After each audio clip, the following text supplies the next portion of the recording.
Kylian Mbappe, 18 World Cup goals, one behind the all-time record. 10 knockout stage goals, more than any player in the history of the tournament. 6 goals at this World Cup alone, tied with Lionel Messi for the Golden Boot. By every single measure, Mbappe at a World Cup is the most devastating footballer on the planet right now. So why does that same player look completely ordinary at Real Madrid? That is the question nobody is asking loudly enough. And today I am going to answer it. Let's start with the World Cup numbers because they are genuinely historic, and I want you to appreciate just how extraordinary this is. Mbappe has now scored 18 goals in just 18 World Cup games. A goal every single game. For context, Lionel Messi, the man widely considered the greatest footballer of all time, took 29 World Cup games to reach the same number.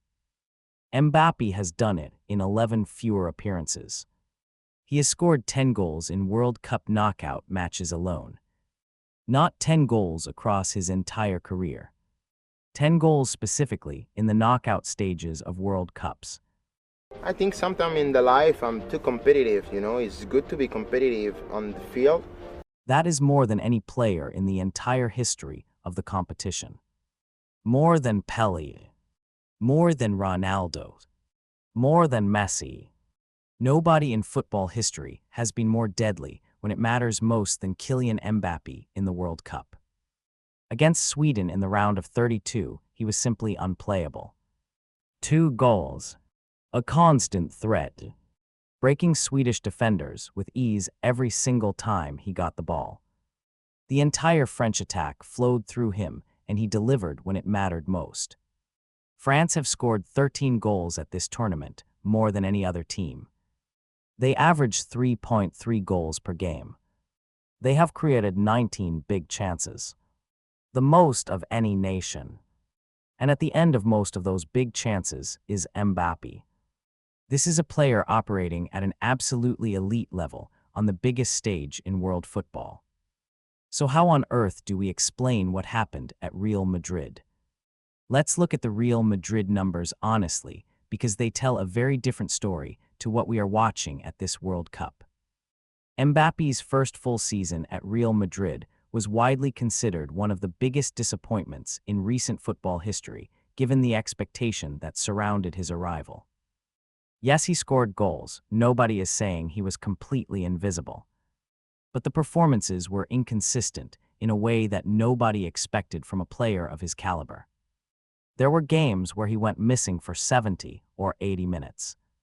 There were months where he looked like a player who didn't quite fit, who wasn't trusted, who was constantly fighting the system around him rather than thriving within it. Real Madrid won nothing last season. The most successful club in the history of European football went an entire season without a trophy.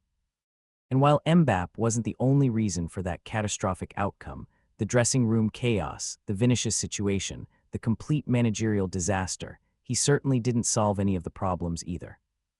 The contrast between Mbappe for France and Mbappe for Real Madrid is so dramatic that it demands a proper explanation. This is not a player who has lost his ability. The World Cup makes that absolutely clear. So what is going on? Here is my theory. And I genuinely believe this explains everything. At France, Mbappe is completely free. Under Didier Deschamps, the entire French tactical system is built around one player and one player only. Every decision he makes, every player he selects, every tactical instruction he gives, every set-piece routine he designs is built to get Mbappe the ball in the best possible position at the best possible moment. He has complete freedom to roam, to drop deep and pick up the ball in midfield, to drift wide and cut inside, to sprint in behind defenses that are already stretched. His teammates understand their one job is to find Mbappe in dangerous positions and let him do the rest. Michael Olise has 4 assists to Mbappe at this tournament alone. Not because Olise is just a lucky player who happened to be in the right place, but because Deschamps has specifically set the team up so that Olise's role is to find Mbappe. The entire system is a machine designed to produce goals from one specific player. If you're enjoying this video, hit that red button down in the corner and that thumbs up button. Now back to the video. At Madrid, Mbappe never had that freedom. Not for a single day. He arrived at a club where Vinicius Jr. had been the undisputed number one for 3 or 4 years. Where the entire system, the tactical identity and the dressing room culture were all built around a different player entirely. Mbappe wasn't asked to come in and take over. He was essentially asked to fit into someone else's world rather than having the world rebuilt around him. Now let's talk about something that rarely gets discussed honestly. The relationship between Mbappe and Vinicius Jr. Two of the most talented wide forwards in world football. Two players who have similar styles, who want the ball in similar areas, who both demand to be the focal point of every attack. You cannot have two alpha players competing for the same space in the same team without serious consequences. It doesn't matter how talented they both are. When two players are both trying to be the main man, something has to give. At France, there is no such conflict. Mbappe is the unquestioned number one. The dictator. Full stop. Ousmane Dembele, Bradley Barcola, Michael Olise. Every single one of them accepts their role as a supporting player around Mbappe. Nobody challenges his status. Nobody competes for his spotlight. At Madrid, Vinicius had the same status before Mbappe arrived. And when Kylian came in, Vinicius didn't suddenly accept a lesser role. Why would he? He had earned his position at that club through years of brilliant performances. The result was two world-class players, constantly pulling in different directions, and neither of them thriving as a result.